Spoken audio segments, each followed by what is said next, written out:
మనం ఒకే విషయం చెప్పుకుందామా? మెట్లు దిగడం కంటే ఎక్కడం ఎందుకు కష్టం?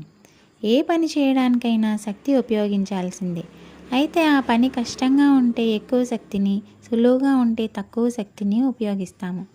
మెట్లు ఎక్కేటప్పుడు, దిగేటప్పుడు శక్తిని ఉపయోగించడంలోని తేడా స్పష్టంగా కనిపిస్తుంది. భూమి ఓ పెద్ద అయస్కాంతమని, దానికి బలమైన ఆకర్షణ శక్తి ఉందనేది మనకు తెలుసు.